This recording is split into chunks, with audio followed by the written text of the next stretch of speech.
I think you know where this is heading. Have it your way. That's it. 10 out of 10 game. Show's over. Go home. Review's done. I'm done. Fighting is the only thing I remember. I'll do it.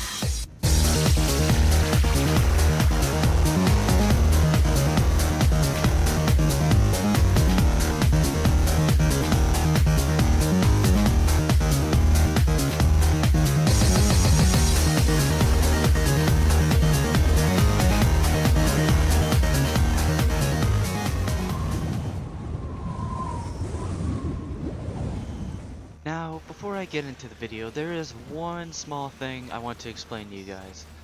I am not a Lost Planet connoisseur, so if you happen to know more about the story, the lore, congrats, good on you. But even with a full playthrough, maybe even a second run through, it's a blink and you'll miss it story. So if I'm missing certain parts of it, I'm sorry. This is an old game, and replaying it through, watching the cutscenes, it really kind of tugs at you. So I'm like, again, sorry for if I don't know the whole story, but I'm gonna try and explain to it as best as I can. So our story begins on Eden 3. It's a Earth-like planet in the middle of its ice age. Now, humanity is trying to colonize Eden 3 because Earth has no longer become sustainable to live on. Now, I have some theories onto why Earth is no longer livable, including, but not limited to, someone watching a Mr. Rex video. Rated E for everyone. Caitlyn Jenner finally reverting back to a man, Donald Trump being put into Persona 5, You are fake news. and or Candy Crush servers finally shutting down.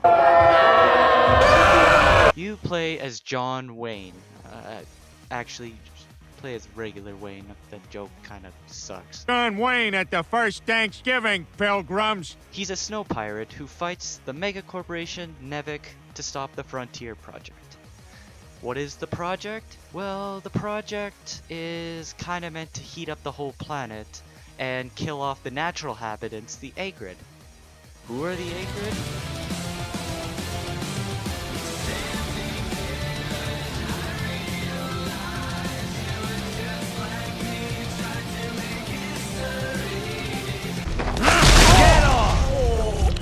Now, this is where the Frontier Project kind of backfires, because the other colonists on the planet will be vaporized as well by the Frontier Project. So it is up to John Wayne to... I gotta stop saying John Wayne, I'll just call him Wayne.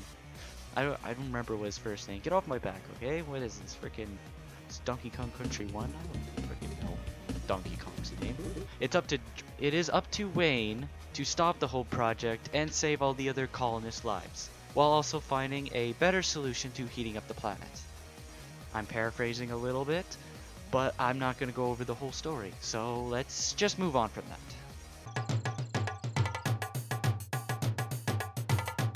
So Mission 1 is by far one of the better missions in this entire game, and since there are 11 missions in the game, I suppose that's saying something. But Mission 1 is more a prologue / tutorial, teaching you how to shoot, use the grappling hook, and whatnot. Now it starts off with introducing us to the colossal Acrid known as the Green Eye.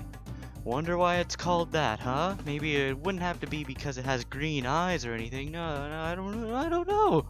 Anyway, you start out as Wayne, moving from base to base, kinda getting your knowledge about, and when all of a sudden, the big motherfucker just shows up out of nowhere.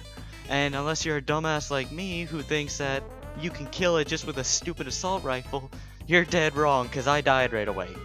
Why are we still here? Just to suffer? Anyway, you're supposed to run away and get to your VS and fight the thing with your father. Eventually, it gets too close, cutscene plays, your father sacrifices himself to save you. But you still end up going unconscious. Now, part 2. I'm calling this part 2 because the first part was more prologue than anything, and this is where things actually start to get a bit, actiony. Anyway, Wayne wakes up 30 years in his VS thanks to Yuri, Rick, and Luca. And can I just say that Luca looks like a Final Fantasy 13 character mixed in with Monster Hunter World. I'm just putting it out there. Anyway, Wayne agrees to help them clear out some acrid hives around the area for the thermal energy that they have. One thing this mission kinda wanted me to do or encourage was blast some high beat song and go down killing everything I saw.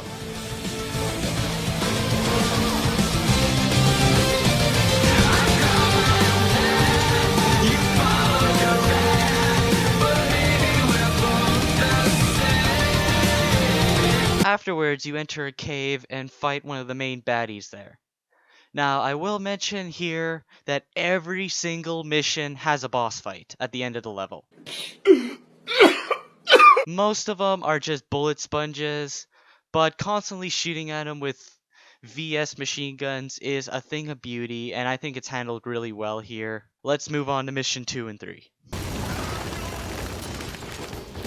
Now, mission 2 and 3, I've grouped these two because they're kinda small in the grand scheme of all the missions. Plus, you don't really do as much as I'd really love to, but I will go into depth with both of them. So in mission 2, you are sent to a snow pirate camp to clear it out and locate more thermal energy for the cabin that you're living in. Now, you may be thinking, but Behaving Penguin, I thought Wayne was a snow pirate. Well, yes, and it has been 30 years, but there are different types of snow pirates. It's just the ones that you end up fighting in this one are more comparable to raiders than like the scientist group that yours was. Stop! You violated the law. I just so happened to grab a VS machine gun and absolutely go to town. One thing I do love about this game is that you can actually take the guns off of VS's and carry them as Wayne. It just makes you feel smaller but more badass at the same time. It can be really overpowered, but it really slows your momentum down, so there is a trade-off. At the end of mission 2, you're just ended up fighting the pirate boss in a VS. Nothing really much to be said. Honestly, I love the Acrid battles more than the VS battles because the Acrid battles are a kind of a bit more original in idea and creative. Granted, you are always shooting a orange weakness spot, but their attack patterns are so creative that I just really like it. Now, mission 3 has Wayne looking for a heat signature in the snow to see thermal energy. You see a pattern here? A lot of these missions are pretty much just Wayne looking for thermal energy. Anyway, upon finding up where the thermal energy is, it turns out that it's a Nevik scouting area, where he is ambushed by Basil, which is a Nevik soldier, which Wayne promptly kicks ass. We'll talk about Basil more in the future, but let's just move on to mission 4. Hey. Oh shit! Oh shit! They won't blast this motherfucker to smithereens. I've actually grouped up mission 4 and 5 just like mission 2 and 3 because you're pretty much just climbing a mountain. No biggie, no biggie. Anyway, mission 4 and 5 have you looking around a mountain. Yeah, it's not the best of missions, but during this time we can conclude that Yuri is in fact working for Nevik, and in the cutscenes that he's perceived as the bad guy. Mission 4's boss is okay for an Acrid fight. It's pretty much fighting a moth. Not the moth that you get an achievement for, but actually just a flying Acrid, which is, I think I like it. And mission 5's boss is infuriating. Like, he puts up these ice-like things from his mouth, and if you're not flying or behind him, they'll do like a quarter of your VS's health. And if you're on the ground, good luck trying to get into another VS, my guy. In mission 6, Wayne and the crew make their way to Wayne's old base, where Wayne finds Nevik soldiers all around the area. And this is kind of one of the levels I hated. Just this one part. The Nevik have rocket launchers all over the starting area, and if you get blasted by one, you're not getting up by the time the second or the third one enters. And yes, your health does regenerate, but you cannot get up or do anything. Hence why I really don't like this level, and I just kind of rush through it. Anyway, after blasting through him, Rick finds and patches up Wayne's father's old VS, which is supposed to be like really superior to like all of them. I don't know. We'll just roll with it. Wayne enters the VS and goes into the base where he meets the Green Eye that attacked his base 30 years ago. After defeating it, Wayne is ambushed by one of the Nevik leaders who killed your father 30 years ago, named Bandera.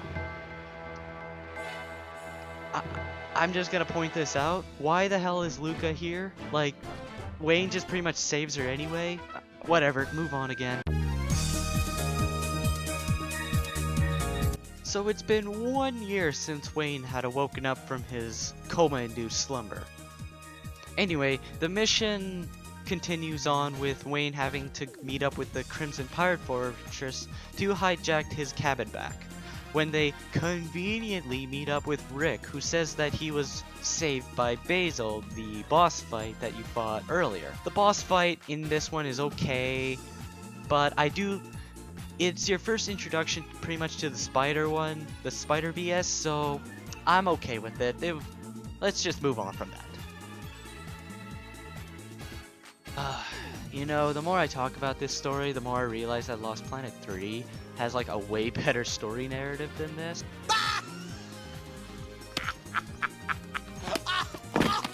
A lot of people probably disagree with that, but I don't really care. Anyway, Wayne and the gang take a hostage named Joe. No, I am not kidding you. The guy you kidnapped, Joe, who later helps you and would die for you, is named Joe. Anyway, Joe states that the volcano is used to power the Frontier project. Not much else to be said about that. Oh, and Basil is here now because we need more familiar characters in this shit-ass story. The boss battle is another spider VS that transforms into a drill and charges at you. And you can kind of see why I hate VS battles, because I think they're just recycled and all that stuff. After the battle, you meet the main baddie boss named Dennis Eisenberg. He explains to Wayne that his father was a genius, but wanted a different way of heating the planet. So he ordered his death. Yeah, I know. Anyway, all Nevik personnel are to go to space when the Frontier project is, started. And this is kind of where the story is really falling flat. Anyway, moving on. Now guys, Mission 9. What do you think Wayne is going to be doing? Do you think Wayne is going to be A, fighting the final boss here? B, searching for thermal energy like he has been doing every other mission? 3, he's going to make a love interest with Basil or Luca? Or D, is he going to fall in love with Rick? Vote now, but I'm not waiting, so it's actually B, he's finding thermal energy. Woo! Anyway, you kill the Acrid boss in like this the geothermal facility. The boss is pretty generic and pretty easy to fight. You just shoot its legs and get... Let's just move on from that. You won't believe me when I say there is 2 boss battles, and both of them are actually pretty enjoyable. Now, Wayne heads to the elevator that both powers and lifts Nevik personnel to space. The first boss you encounter is pretty much just a glorified wall that you have to shoot specific weak points. Sounds easy, but he regenerates these weak points, and at about half health, he pretty much just starts shooting mortars at you. So it's in your best interest to, kill him as fast as you can before he takes out your VS with the mortars. Simple boss fight, but hey, it's better than the others. The second boss fight includes the guy who killed your father, Bandero. He fights you in a Nevik VS, and you know what? After the other spider VSs that you kill, I'm happy to just do a 1v1 VS fight again. You kill him, which leads us to one of the best and last missions, unfortunately.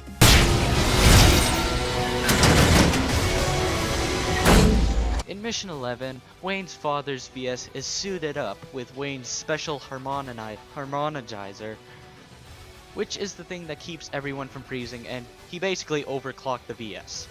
The VS is equipped with a sword melee that does more damage than a Ganondorf up smash. It's equipped with a burst tracking beam, which is great for dealing with heat-seeking missiles. A short energy beam attack that does a little less damage than the melee, but more than the 3 bursts. Anyway, Wade meets the boss of Nevik outside of the elevator in his souped up BS, and well, I'll let the footage explain.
But the game ends with Luca testing the defrosting pods and them working.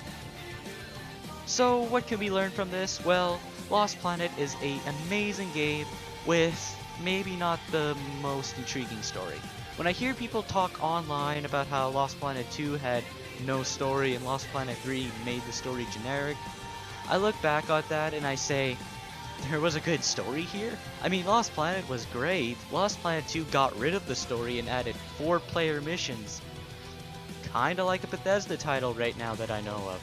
Lost Planet 3 changed perspective, gameplay, and the way the story was told, but hey, I think we can all agree it was still better than EX Soldiers.